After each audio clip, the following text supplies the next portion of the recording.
Hello दोस्तों, नमस्कार। आज हम आप लोगों को फिर से केदारनाथ अपडेट दे रहे हैं, जिसमें आप लोग देख सकते हैं कि आज 13 सितंबर का दिन है और 13 सितंबर को फिर से मौसम ने करवट बदल दी है और 17 तारीख तक मौसम ने जो अलर्ट है वो रखा हुआ है। तो मौसम विभाग की ओर से 17 तारीख तक जो रेड अलर्ट है, ऑरेंज अलर्ट है, वो रखा हुआ है रुद्रप्रयाग डिस्ट्रिक्ट के लिए। तो आप लोगों से अनुरोध है, आप लोग अब 17 तारीख के बाद ही केदारनाथ यात्रा की ओर आएँ, क्योंकि 17 तारीख तक अलर्ट जारी किया हुआ है। तो 17 तारीख के अंदर ही आज 13 है, 14, 15, 16 तारीख के बीच न जाने कब भयंकर बारिश हो जाए, जिससे कि फिर से कोई अनहोनी होने के संकेत हो सकते हैं। आप लोगों से अनुरोध है, अभी आप केदारनाथ क्षेत्र की ओर अभी ना आएँ, 17 तारीख के बाद आएँ जब मौसम खुल जाएगा, क्योंकि मौसम विभाग का जो अलर्ट है वो कहीं न कहीं साबित होता ही होता है। तो इसलिए आप लोगों से अनुरोध है, अभी आप देख सकते हैं कि जो भीड़ है वो धीरे-धीरे केदारनाथ क्षेत्र की ओर बढ़ती जा रही है। लेकिन आप लोगों से अनुरोध है, अभी कुछ दिन रुक करके 2-3 दिन आप विश्राम करके केदारनाथ की यात्रा पर आएँ, क्योंकि भारी बारिश होगी। पहले ही सड़कें टूटी हुई हैं और हल्की-फुल्की सड़कों से जो मलबा है वो हटाया गया है, ताकि रास्ता आवागमन के लिए खुल सके। अगर बारिश ज़्यादा होगी तो फिर से मार्ग अवरुद्ध हो सकते हैं। उसमें आप लोगों को चमोली के जो एक तौली ताल है, उस तौली ताल के नज़ारे आप लोगों को दिखाते हैं कि चमोली में जो तौली ताल है उसके चारों ओर का जो नज़ारा है वो आप लोगों को दिखाते हैं, कितना खूबसूरत दृश्य है। इस दृश्य को देखने के लिए आपको चमोली में जाना पड़ेगा, जहाँ से आपको तौली ताल के लिए रवाना होना पड़ेगा। यहाँ पर आप देख सकते हैं प्राकृतिक सुषमा से भरा पड़ा और यहाँ पर भेड़ बकरियों से इस तालाब की जो शोभा है वो और भी चौगुनी बढ़ रही है। तो आप लोग देख सकते हैं कितना सुंदर नज़ारा यहाँ पर दिख रहा है। आप लोगों से भी अनुरोध है, अगर आप लोग यात्रा के शौकीन हैं, पर्यटन का शौक रखते हैं, तो आप लोग भी इस प्रकार के जो तीर्थ स्थल हैं उन स्थलों में आप लोग भ्रमण कर सकते हैं, जिससे कि आप लोगों का जो जीवन है कुछ पल के लिए सुकून भरा हो सकता है। तो आप लोगों से अनुरोध है, रास्ते में आप लोगों को इस प्रकार के झरने दिखाई देंगे, बड़े-बड़े झरने आप लोगों को दिखाई देंगे, लेकिन आप लोगों से अनुरोध है, झरनों के किनारे ना जाएँ, क्योंकि अभी बरसाती सीज़न चल रहा है, कभी भी उफान पर आ सकते हैं।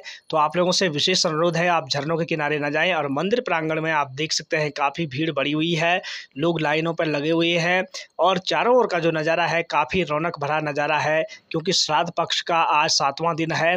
परसों हमने आपको अपडेट दी थी 5वें दिन की, और आज जो है 7वां दिन है श्राद्ध पक्ष का। तो आप लोग भी अपने पिंडों को तर्पण देने के लिए, अपने पितरों को पिंड तर्पण देने के लिए आप लोग धामों में आएँ। और केदारनाथ धाम में यहाँ पर आप देख सकते हैं बाबा भोलेनाथ के सामने अर्ज़ कर रहे हैं, अपने पापों को मोक्ष की प्राप्ति करने के लिए यहाँ पर अर्ज़ कर रहे हैं। भक्तगणों को अपने जब पाप प्राप्त हो जाते हैं और शंका हो जाती है कि हमने गलत किया है, तो उसकी क्षमा याचना करना बहुत ज़रूरी है, ताकि भोलेनाथ को ये लग सके कि इसने अपने पाप स्वीकार किए हैं, इसलिए इसके समय आने पर इसको प्रायश्चित होना पड़ेगा और फिर इसको पाप मुक्त करना ज़रूरी है। भोलेनाथ आशुतोष भगवान हैं, जो इंसान अपने किए गए कामों का स्वयं ही औचित्य निरीक्षण करता है कि मैंने क्या किया है, भगवान उसकी हमेशा मनोकामना पूरी करते हैं। आप लोग देख सकते हैं यहाँ पर दोनों साइडों से बैनर लगे हुए हैं और यहाँ से यात्रीगण मंदिर में प्रवेश करते हैं, तो आजकल बहुत कम है, बिल्कुल ना के बराबर है। मंदिर में थोड़ा बहुत भीड़ है, लेकिन यहाँ पर आप देख सकते हैं भीड़ नहीं है, क्योंकि यात्री अभी काफ़ी कम आ रहे हैं। मौसम विभाग का जो अलर्ट है वो अगर साबित होगा तो उसका परिणाम भी काफ़ी घातक हो सकता है। इसलिए आप लोगों से अनुरोध है, 17 तारीख तक मौसम विभाग का जो अलर्ट है वो जारी किया गया है और 17 तारीख के बाद ही आप लोग यात्रा पर आएँ, ताकि आप लोगों की ज़िंदगी में किसी भी तरह की कोई अनहोनी ना हो, क्योंकि मौसम विभाग का अलर्ट साबित होगा तो परिणाम काफ़ी जोखिम भरा हो सकता है। इसलिए आप लोगों से अनुरोध है, 17 तारीख के बाद आप लोग अपने घरों से यात्रा के लिए रवाना हों और उसके पश्चात आप जब मौसम खुलेगा तो आप सुरक्षित होकर के यात्रा कर सकते हैं। और चारों ओर का जो नज़ारा है वो नज़ारा हम आप लोगों को दिखाने की कोशिश कर रहे हैं। तो आप लोग देख सकते हैं कि कैसा-कैसा नज़ारा है यहाँ, और ये देख सकते हैं यहाँ पर भक्तगण बैठे हुए हैं मंदिर प्रांगण में।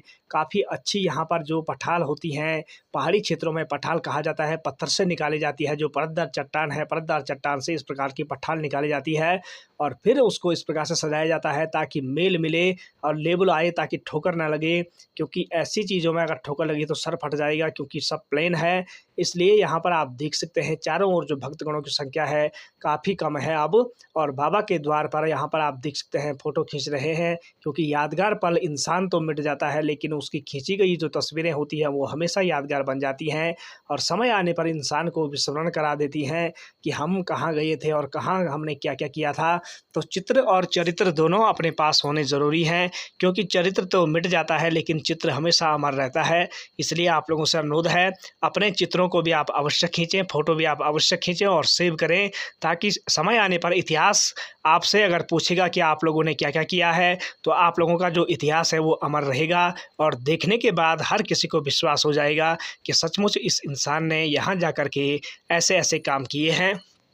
तो आप लोग देख सकते हैं यहाँ पर तीर्थ स्थलों के सामने कई प्रकार के जो ब्रेसलेट हैं वो रखे हुए हैं, मालाएँ रखी हुई हैं, भगवान शिव का प्रसाद रखा हुआ है और उन प्रसादों को यहाँ पर जो भक्तगण हैं वो अपने घर की ओर ले जा रहे हैं। तो यहाँ पर आप लोग देख सकते हैं काफ़ी सुकून भरा जो माहौल है वो बना हुआ है। लोग यहाँ पर फ़ोटो खींच रहे हैं और भगवान के द्वार पर नतमस्तक होकर के अपने आप को भगवान को समर्पण करने की कोशिश कर रहे हैं। और ये देख सकते हैं ये है यहाँ पर शंकराचार्य की समाधि, जहाँ पर भगवान शंकराचार्य को यहाँ पर नतमस्तक किया गया था और यहाँ पर उनकी समाधि है। आप लोग देख सकते हैं कि यहाँ पर जो गेट बना रखा है उसके अंदर से भगवान जो शिव के पवित्र भूमि को स्थापित करने वाले यही शंकराचार्य हैं, जिन्होंने 12 ज्योतिर्लिंगों की स्थापना की थी, जिसमें जो 11वां ज्योतिर्लिंग है वो केदारनाथ के रूप में विस्थापित किया था। तो शंकराचार्य ने उत्तराखंड के लिए काफ़ी कुछ किया है और उत्तराखंड में 4 धामों की स्थापना की थी। उसके बाद 8वीं सदी में शंकराचार्य का जो देह त्याग हुआ था, तो उसी को मद्देनज़र रखते हुए यहीं पर इनकी समाधि बनाई गई थी।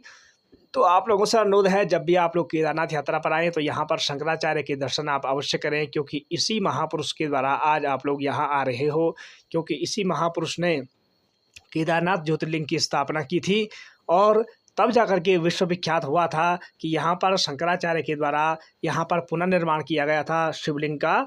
और शिवलिंग यहाँ पर स्थापित होने के पुराण काल से यहाँ पर स्थापित था, लेकिन उसका जीर्णोद्धार शंकराचार्य ने किया था।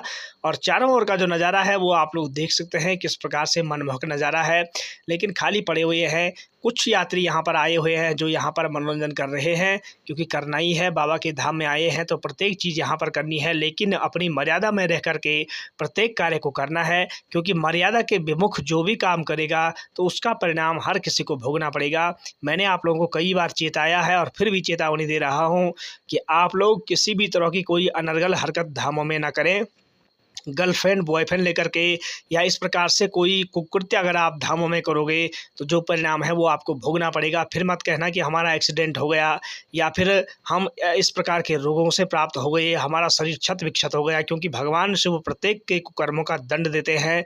इसलिए आप लोगों से अनुरोध है, भगवान शिव जागृत अवस्था में हैं और 15 अक्टूबर तक भगवान शिव जागृत अवस्था में रहेंगे।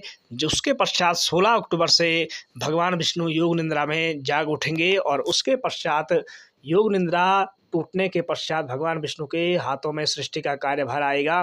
तो आप लोगों से अनुरोध है, जब तक भगवान विष्णु सोए हुए हैं और भगवान शिव के हाथों में सृष्टि का कार्यभार है, तो आप किसी भी तरह का कोई गलत काम कभी कदापि ना करें। यदि आपने किया तो मैंने कह दिया कि उसका परिणाम आपको भोगना पड़ेगा, क्योंकि भगवान शिव आपको छोड़ेगा नहीं। चाहे आप कहीं भी चले जाओ, धरती के फाड़ कर जाओ या आसमान चीर के जाओ, लेकिन भगवान शिव की जो नज़रें हैं तीनों लोकों में हैं और तीनों लोकों के जो स्वामी हैं वो भगवान शिव हैं। इसलिए आप लोगों से अनुरोध है, भगवान शिव की पवित्र भूमि में किसी भी तरह का कोई अनर्गल कार्य खुद भी ना करें और दूसरों को भी करने न दें। यदि आप लोगों को दिखाई देता है कहीं पर कोई गलत काम करता है तो उसको तुरंत रोकें और उसको समझाने का प्रयत्न करें। अगर वो समझता नहीं है तो तुरंत उसकी पुलिस कंप्लेन करें, ताकि पुलिस उसको उचित मार्ग दिखा सके और उसको दंडित कर सके। तो बाबा के धाम में किसी भी तरह का कोई अनर्गल हरकत ना करें। आप श्रद्धा लेकर के आएँ और भगवान शिव के द्वार पर आप श्रद्धा अर्पित करें, क्योंकि भगवान शिव को श्रद्धा प्यारी है और जब श्रद्धा से कोई चीज़ यहाँ पर चढ़ाई जाती है तो भगवान शिव उसे अर्पण करते हैं, जिसका परिणाम यहाँ पर आप देख सकते हैं। वीडियो पसंद आए तो लाइक, सब्सक्राइब, शेयर जरूर करें। हर हर